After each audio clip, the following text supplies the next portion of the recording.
ബിസ്മില്ലാ അൽഹംദുലില്ലാ അല്ലാഹുമ്മ സല്ലി അലാ മുഹമ്മദ്. സ്നേഹമുള്ള അധ്യാപികമാരെ, അല്ലാഹു സുബ്ഹാനഹു വ തആലയുടെ വലിയ ഒരു പരീക്ഷണത്തിന് കേരളം ഇപ്പോൾ സാക്ഷ്യം വഹിച്ചു കൊണ്ടിരിക്കുകയാണ്. ശരിക്കും ഇതുപോലുള്ള പരീക്ഷണങ്ങളിലൂടെ, ദുരന്തങ്ങളിലൂടെ നമ്മൾ കടന്നു പോകുമ്പോൾ നാം പഠിപ്പിക്കുന്ന വിദ്യാർത്ഥികളെ നിർബന്ധമായും ബോധ്യപ്പെടുത്തേണ്ട ചില കാര്യങ്ങളുണ്ട്. സാന്ദർഭികമായ ഉപദേശങ്ങളും ബോധ്യപ്പെടുത്തലുകളും സാധാരണ ക്ലാസ്സുകളേക്കാൾ ഒരുപാട് ഗുണം ചെയ്യുമെന്നുള്ളത് നമ്മുടെ ജീവിതത്തിലുള്ള അനുഭവങ്ങളാണ്. മാത്രവുമല്ല, നബി സല്ലല്ലാഹു അലൈഹി വസല്ലമയുടെ ടീച്ചിങ് മെത്തേഡിൽ ഏറ്റവും പ്രധാനപ്പെട്ട ഒന്ന് തന്നെയാണ് സന്ദർഭോചിതമായ വിഷയങ്ങൾ സൂചിപ്പിക്കുക, ബോധ്യപ്പെടുത്തുക എന്നുള്ളത്. ഓരോ സാഹചര്യങ്ങൾ വരുമ്പോഴും ആ സാഹചര്യത്തെ, സന്ദർഭത്തെ വളരെ ഫലപ്രദമായി ഉപയോഗിച്ച് സഹാബത്തിന്, ജനങ്ങൾക്ക് ആ കാര്യങ്ങൾ ബോധ്യപ്പെടുത്തുന്ന പ്രവാചകനെന്ന അധ്യാപകനെ ചരിത്രം നമ്മുടെ മുമ്പിൽ പരിചയപ്പെടുത്തുന്നുണ്ട്.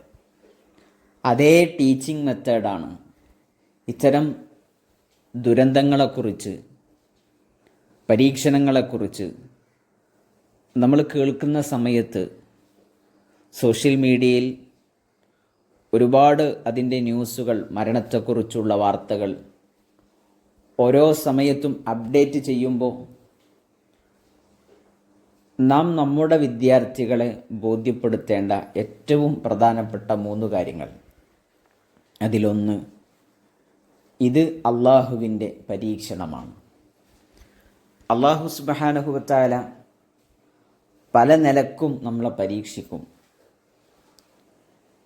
മരണം കൊണ്ട്, രോഗം കൊണ്ട്, ഭയം കൊണ്ട്, ധനനഷ്ടം കൊണ്ട്, ജീവിതത്തിൽ നാം പ്രതീക്ഷിക്കാത്ത രീതിയിൽ അള്ളാഹുവിൻ്റെ പരീക്ഷണങ്ങൾ കടന്നു വരും.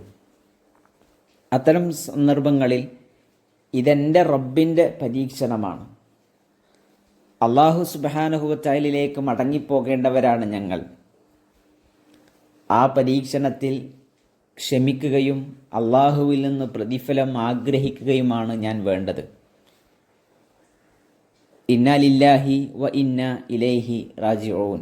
ഏതൊരു മുസീബത്തും, ഏതൊരു പ്രയാസവും നമ്മളെയൊക്കെ നേരിടുമ്പോൾ നമ്മൾ ഈ നിലപാടാണ് മക്കളെ നമ്മൾ സ്വീകരിക്കേണ്ടത് എന്ന ഒരു പരീക്ഷണത്തിൻ്റെ പാഠമാണ് ഒന്നാമതായി നമ്മൾ പകർന്നു കൊടുക്കേണ്ടത്. റബ്ബിൻ്റെ പരീക്ഷണം കടന്നു വരുമ്പോൾ ദേഷ്യപ്പെടുന്നതിന് പകരം, അതല്ലെങ്കിൽ അതുപോലെയുള്ള പ്രയാസപ്പെടുത്തുന്ന ഒരു വിശ്വാസിയിൽ നിന്നും ഉണ്ടാകാൻ പാടില്ലാത്ത തരത്തിലുള്ള വാചകങ്ങളോ ചിന്തകളോ ഒരിക്കലും നമ്മുടെ മനസ്സിൽ ഉണ്ടാകാൻ പാടില്ല എന്ന് നമ്മൾ കുട്ടികളെ പ്രത്യേകം ബോധ്യപ്പെടുത്തണം. കാരണം ജീവിതത്തിലൊക്കെ ഒരുപാട് പരീക്ഷണ ഘട്ടങ്ങളിലൂടെ കടന്നു പോകേണ്ടവരാണ് നമ്മുടെ മുമ്പിലിരിക്കുന്ന ഓരോ മക്കളും, ഓരോ വിദ്യാർത്ഥിയും. അതിനനുസരിച്ച് അവരെ പാകപ്പെടുത്തുക എന്നുള്ളത് ഒരു അധ്യാപകൻ ചെയ്യേണ്ട ഏറ്റവും വലിയ ഉത്തരവാദിത്തമാണ്. ചെറിയ പ്രശ്നങ്ങൾ ഉണ്ടാകുമ്പോഴേക്ക്, ജീവിതത്തിൽ ചെറിയ പരീക്ഷണങ്ങൾ ഉണ്ടാകുമ്പോഴേക്ക് ആത്മഹത്യയെ പരിഹാരമായി, പ്രശ്നപരിഹാരമായി കാണുന്ന ഒരു തലമുറ ഇവിടെ വളർന്നുകൊണ്ടിരിക്കുന്നുണ്ട്. അത്തരം ചിന്തകളിൽ നിന്ന് കുട്ടികളെ മാറ്റണമെങ്കിൽ തീർച്ചയായും അത് ഖദറിലുള്ള വിശ്വാസം കൊണ്ട്, അള്ളാഹുവിലുള്ള വിശ്വാസം കൊണ്ട്, പരലോകത്തിലുള്ള വിശ്വാസം കൊണ്ട് മാത്രമേ സാധിക്കുകയുള്ളൂ. അതാണ് നമ്മൾ ഒന്ന് ബോധ്യപ്പെടുത്തേണ്ടത്. രണ്ടാമത് നമ്മൾ ശ്രദ്ധിക്കേണ്ട വിഷയം, ഇതുപോലെയുള്ള പരീക്ഷണങ്ങളും പ്രയാസങ്ങളും വരുമ്പോൾ ഈ പരീക്ഷണങ്ങളുടെ തേട്ടം എന്താണ്? എന്തുകൊണ്ടാണ് അള്ളാഹുവിൻ്റെ പരീക്ഷണം വരുന്നത്? ആ പരീക്ഷണങ്ങൾ തേടുന്നത് അള്ളാഹുവിലേക്ക് നമ്മളടുക്കാൻ വേണ്ടിയാണ്. ഏതെങ്കിലും ഒരു പ്രദേശത്ത് ഉരുൾപൊട്ടി എന്ന് കേൾക്കുമ്പോൾ വെള്ളം കയറി എന്ന് കേൾക്കുമ്പോൾ, മാറാരോഗം ബാധിച്ച് മരണപ്പെട്ടു എന്ന് കേൾക്കുമ്പോൾ, ഒരുപാട് ആളുകൾ മരണപ്പെട്ടുകൊണ്ടിരിക്കുന്നു, മൃതദേഹങ്ങൾ മണ്ണിനടിയിൽ നിന്ന് വലിച്ചെടുക്കുന്നു എന്നൊക്കെ കേൾക്കുമ്പോൾ നമ്മൾ ന്യൂസ് കണ്ട് വാർത്ത കേട്ട് എന്തൊരവസ്ഥയാണ് എന്ന് വിലപിക്കുന്നതിനു പകരം ഇത്തരം സന്ദർഭങ്ങളിൽ, പരീക്ഷണത്തിൻ്റെ ഘട്ടങ്ങളിൽ എൻ്റെ ഇബാദത്തിൽ എനിക്കെന്ത് കൂടുതൽ ചെയ്യാൻ പറ്റി, എനിക്ക് മനസ്സറിഞ്ഞുകൊണ്ട് എത്ര വിശുദ്ധ ഖുർആൻ പാരായണം ചെയ്യാൻ പറ്റി, ഈ ഓരോ ദുരന്തങ്ങളും പരീക്ഷണങ്ങളും എൻ്റെ ജീവിതം നന്നാക്കാനുള്ള ഓരോ അടയാളങ്ങളാണ്, ഓരോ താക്കീതുകളാണ് എൻ്റെ റബ്ബ് നിയോഗിച്ചു കൊണ്ടിരിക്കുന്നത് എന്ന തിരിച്ചറിവാകണം നമുക്കുണ്ടാകേണ്ടത്. ഈ സമയങ്ങളിലും നമസ്കാരത്തിൽ പോലും നമ്മൾ ശ്രദ്ധ കൊടുക്കുന്നില്ല എങ്കിൽ, വിശുദ്ധ ഖുർആനിൻ്റെ പാരായണത്തിന് നമ്മൾ പ്രാധാന്യം കൊടുക്കുന്നില്ല എങ്കിൽ, അദ്കാറുകൾ ചൊല്ലാൻ, പ്രഭാതത്തിൽ പ്രദോഷത്തിൽ ചൊല്ലേണ്ട ദിക്റുകൾ ചൊല്ലാൻ നമ്മൾ അതിനുള്ള സമയം കൊടുക്കുന്നില്ല എങ്കിൽ, ഈ പരീക്ഷണം ഒരുപക്ഷെ നമ്മെയായിരിക്കും തേടിയെത്തുക. അതുകൊണ്ട് എന്തൊരു പരീക്ഷണവും പ്രയാസങ്ങളും പ്രതിസന്ധികളും നമ്മൾ കാണുമ്പോഴും അറിയുമ്പോഴും അത് തേടുന്ന പ്രധാനപ്പെട്ട തേട്ടം നമ്മൾ നന്നാകാൻ വേണ്ടിയാണ്, നമ്മൾ തിന്മകളിൽ നിന്ന് മാറി നിൽക്കാൻ വേണ്ടിയാണ്. അതാണ് രണ്ടാമത് നമ്മൾ നമ്മുടെ വിദ്യാർത്ഥികളെ പഠിപ്പിക്കേണ്ട പാഠം. മൂന്നാമത്തത് നമ്മൾ മനസ്സറിഞ്ഞ് പ്രാർത്ഥിക്കുക എന്നുള്ളതാണ്. നമ്മൾ മനസ്സറിഞ്ഞ് പ്രാർത്ഥിക്കുക എന്നുള്ളതാണ്. എന്തിനു പ്രാർത്ഥിക്കണം? മഴ അധികമായാൽ അതുകൊണ്ടാണ്, മഴ വർദ്ധിച്ചതുകൊണ്ടാണ് പ്രളയമുണ്ടാകുന്നത്, പ്രതിസന്ധികൾ ഉണ്ടാകുന്നത്, വെള്ളം കയറുന്നത്. അത്തരത്തിലുള്ള പരീക്ഷണമാണ് എങ്കിൽ മഴ അമിതമായാൽ നബി സല്ലല്ലാഹു അലൈഹി വസല്ലം പഠിപ്പിച്ച പ്രാർത്ഥനകളില്ലേ? അല്ലാഹുമ്മ ഹവലൈന വല അലൈന, അല്ലാഹുമ്മ അലൽ അകാമി വൽ ളിറാബി വബുതൂനിൽ ഔദിയതി വമനാബതി ഷജർ.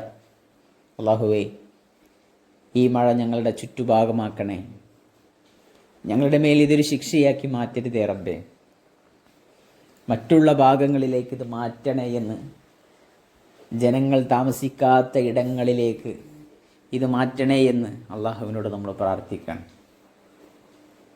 ആ പ്രാർത്ഥനകൾ നമ്മുടെ ചുണ്ടുകളിലും മനസ്സുകളിലും ഉണ്ടാകാൻ, അത് മനഃപ്പാടമാക്കാനുള്ള ഒരു പ്രേരണ നമ്മുടെ മക്കൾക്ക്, വിദ്യാർത്ഥികൾക്ക് നമ്മൾ നൽകണം.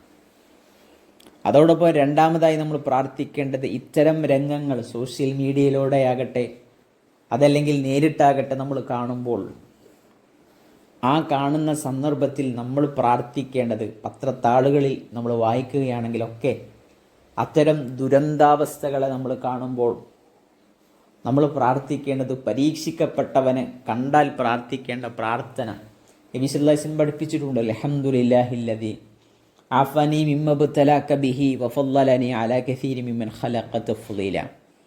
അൽഹംദുലില്ലാ, അല്ലാഹുവിന് സർവസ്തുതിയും. പരീക്ഷിക്കപ്പെട്ടവരെ അവരുടെ വീഡിയോ കണ്ട്, അതുപോലെ തന്നെ അവരുടെ ഫോട്ടോ പത്രത്തിൽ നിന്ന് വായിക്കുമ്പോഴൊക്കെ നമ്മൾ പ്രാർത്ഥിക്കണം, നിങ്ങളെയൊക്കെ അള്ളാഹു പരീക്ഷിച്ച പരീക്ഷണത്തിൽ നിന്ന് എനിക്ക് സൗഖ്യം നൽകിയ, എന്നെ രക്ഷപ്പെടുത്തിയ അള്ളാഹുവിനാകുന്നു സർവസ്തുതിയും. പല സൃഷ്ടികളേക്കാൾ എനിക്കവൻ ശ്രേഷ്ഠതയും മഹത്വവും നൽകിയിരിക്കുന്നു. ഈ പ്രാർത്ഥന ഒരാൾ പ്രാർത്ഥിച്ചാൽ എന്തൊരു പരീക്ഷണമാണോ അയാൾ കാണുന്നത്, അതിൽ നിന്ന് അള്ളാഹു അയാളെ രക്ഷപ്പെടുത്തുമെന്നാണ്. അത്തരം പരീക്ഷണം അയാളെ ബാധിക്കുകയില്ല. ലം യുസിബഹു ദാലികൽ ബല, ആ പരീക്ഷണം അവനെ ബാധിക്കുകയില്ല എന്ന് നബി സല്ലല്ലാഹു അലൈഹി വസല്ലം ഓർമ്മപ്പെടുത്തുകയാണ്. അപ്പോൾ അത്തരം പ്രാർത്ഥനകൾ പഠിക്കാനും ആ പ്രാർത്ഥനകൾ ജീവിതത്തിൻ്റെ ഭാഗമാക്കാനും ഇത്തരം സന്ദർഭങ്ങളിൽ വിശേഷിച്ചും ചൊല്ലാനും നമ്മളെ വിദ്യാർത്ഥികൾക്ക് പഠിപ്പിച്ചു കൊടുക്കണം. അതോടൊപ്പം നമ്മൾ പ്രാർത്ഥിക്കേണ്ട മറ്റു ചില പ്രാർത്ഥനകൾ, പ്രഭാതത്തിലും പ്രദോഷത്തിലും ചൊല്ലേണ്ട പ്രാർത്ഥനകൾ, അഥവാ പല പ്രഭാത പ്രദോഷ പ്രാർത്ഥനകൾ, രാവിലെയും വൈകുന്നേരം ചൊല്ലേണ്ട അദ്കാറു സബാഹ്, അദ്കാറുൽ മസ, ആ പല പ്രാർത്ഥനകളും പെട്ടെന്നുള്ള പരീക്ഷണങ്ങളിൽ നിന്ന് ബിസ്മില്ലാഹില്ലദി ലാ യദുറു മഅ ഇസ്മിഹി ശൈഉൻ ഫിൽ അർളി വല ഫിസ്സമാഇ വഹുവ സമീഉൽ അലീം. ഇതൊരു പ്രാർത്ഥനയാണ്. അത് ചൊല്ലിയാൽ പെട്ടെന്നുള്ള പരീക്ഷണത്തിൽ നിന്ന് രക്ഷപ്പെടുമെന്നാണ്, അള്ളാഹുവിൻ്റെ സംരക്ഷണം ലഭിക്കുമെന്നാണ്. അതുപോലെയുള്ള പ്രാർത്ഥനകൾ ജീവിതത്തിൻ്റെ ഭാഗമാക്കുന്നതിൻ്റെ പ്രാധാന്യം കുട്ടികൾ നമ്മളെ ഈ സമയത്ത് ബോധ്യപ്പെടുത്തണം. അതോടൊപ്പം ഇത്തരം പ്രയാസങ്ങൾ അനുഭവിക്കുന്ന, ബുദ്ധിമുട്ടുന്ന ഒരുപാട് ആളുകൾ തങ്ങളുടെ കുടുംബങ്ങൾ നഷ്ടപ്പെട്ടതിനെക്കുറിച്ച് ഓർത്ത്, തങ്ങളുടെ വീടുകൾ നഷ്ടപ്പെട്ടതിനെ ഓർത്ത് ജീവിതത്തിൽ ഒന്നുമില്ലാത്തവരായി മാറുന്ന, വളരെ പരീക്ഷണമുള്ള അവസ്ഥയിലെത്തുന്ന ആ ആളുകൾക്ക് വേണ്ടി നമ്മൾ ആത്മാർത്ഥമായി അള്ളാഹുവിനോട് നമ്മൾ പ്രാർത്ഥിക്കുകയും നമുക്ക് എന്താണോ ചെയ്യാൻ കഴിയുന്നത് അത് നമ്മൾ ചെയ്തു കൊടുക്കാനുള്ള, അത് ചിലപ്പോൾ പണം നമ്മൾ അയച്ചു കൊടുക്കലായിരിക്കും, വസ്ത്രം എത്തിച്ചു കൊടുക്കലായിരിക്കും, നമുക്കെന്ത് ചെയ്യാൻ പറ്റുമോ അത് നമ്മൾ ചെയ്യാനുള്ള, അവർക്ക് വേണ്ടി മനസ്സറിഞ്ഞ് പ്രാർത്ഥിക്കാനുള്ള പാഠങ്ങളാകണം നമ്മുടെ വിദ്യാർത്ഥികൾക്ക് പകർന്നു കൊടുക്കേണ്ടത്. ഇങ്ങനെ ഓരോ സന്ദർഭങ്ങൾ വരുമ്പോഴും ആ സന്ദർഭത്തിൽ ദീനിയായി വിദ്യാർത്ഥികളെ അള്ളാഹുവിലേക്ക് ദീനിലേക്ക് കണക്റ്റ് ചെയ്യാനുള്ള സന്ദർഭമായി അതിൻ്റെ പാഠങ്ങളെ, ഉപദേശങ്ങളെ നമ്മൾ പകർന്നു കൊടുക്കുക. അള്ളാഹു നമുക്ക് തൗഫീക്ക് നൽകി അനുഗ്രഹിക്കുമാറാകട്ടെ. അസ്സലാമു അലൈക്കും വറഹ്മത്തുള്ളാഹി വബറകാതുഹു.